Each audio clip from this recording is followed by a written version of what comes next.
Bible plan, or even if you do, if you could add on one chapter a day of the book of Proverbs, will be a blessing to you. It will bring wisdom to you. It will bring sometimes laughter to you, may bring tears sometimes, but it will help you.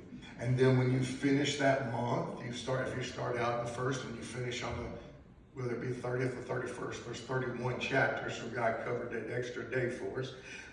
So when you finish, I encourage you to start all over again. Because there's things you missed, and I promise you, you're going to pick up and you're going to get. But he's talking about the ant and why the ant was so important.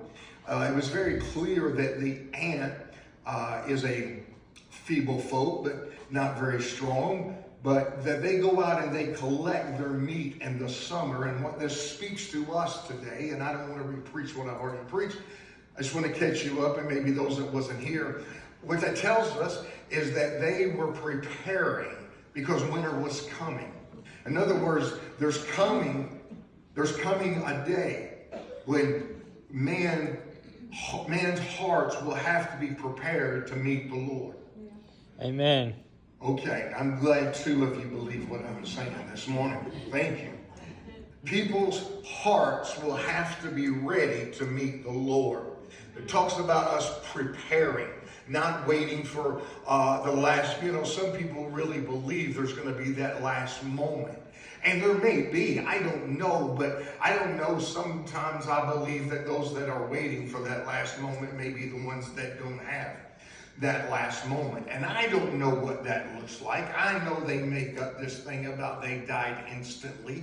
I don't even think that's even accurate or possible. It's a way of comforting family. I get that. But the mind continues to go, and there's scientific things about after you've lost your breath. As a matter of fact, Kim and I watched a movie last night. A true story about a diver. It happened years ago. I couldn't remember it when we were watching it, and still didn't when I finished. But over in one of the oil rigs, and how they were going under the water to do some work or whatever, and got detached from his lines and all of this. He had emergency air, and he turned that on. It's only 10 minutes of emergency air. Long story short, he ended up going 28 minutes without oxygen. And I had 28 minutes without oxygen.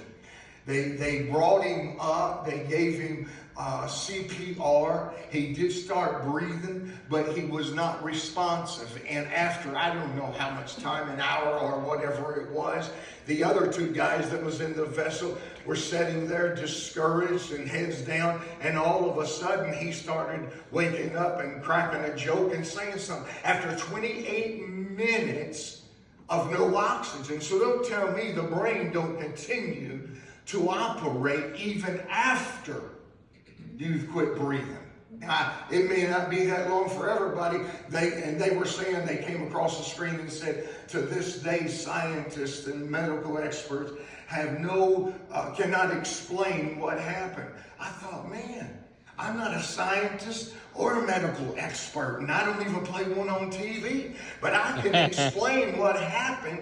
The young man got a miracle from the Lord, the maker of heaven and earth, and he continued to no rehab, nothing. He went home right after that. He didn't even see a doctor. I'm telling you, that's what God can do. But we must be prepared, and we prepare ourselves in the summer, not the winter.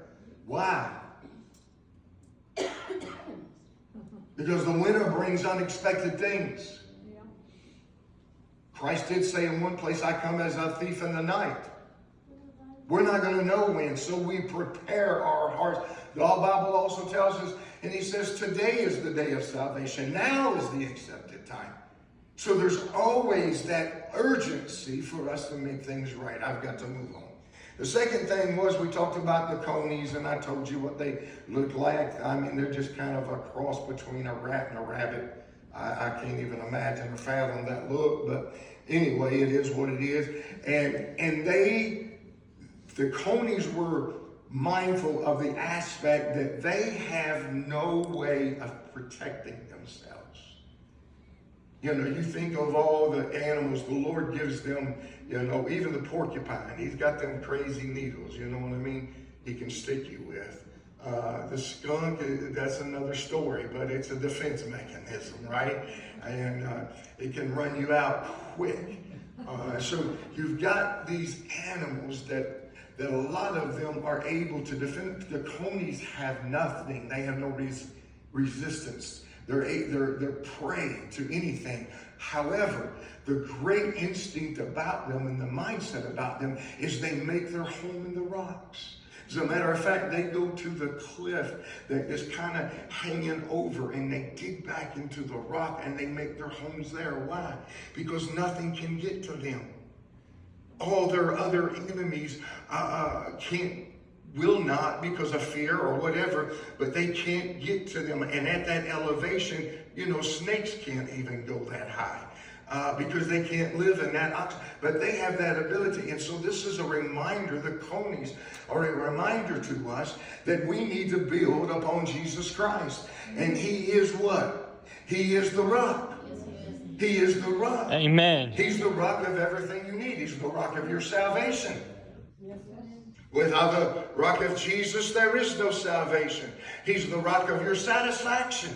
He's the one that brings satisfaction. Nothing else in this world brings satisfaction. It's a proven fact. It's a known fact that there is a place inside of us that can only be filled by God. And the problem with the world is they're trying everything in this world to fill it and bring satisfaction to it. And it's only a temporary satisfaction. It's only a temporary feel-good. Because the Bible even tells us there's fun in the world. There's a season of fun with sin, but it comes to an end. It don't last that long. But they're trying to fill that void when all along Jesus is the only one that can fill that void. He's the rock of satisfaction. He's the rock of our steadfastness. We can hold on during the storm till the storm passes over and the thunder sounds no more. We hold on to Jesus Christ even in the midst of the storm. If we need to walk on water, he can help us walk on water. We just need to keep our eyes on Jesus. He's the rock of our satisfaction. He's the rock of our singing. He's why we sing. He's why we shout. We come together to worship. I don't come together to worship anything else. I don't come because I want to see what you were wearing this Sunday.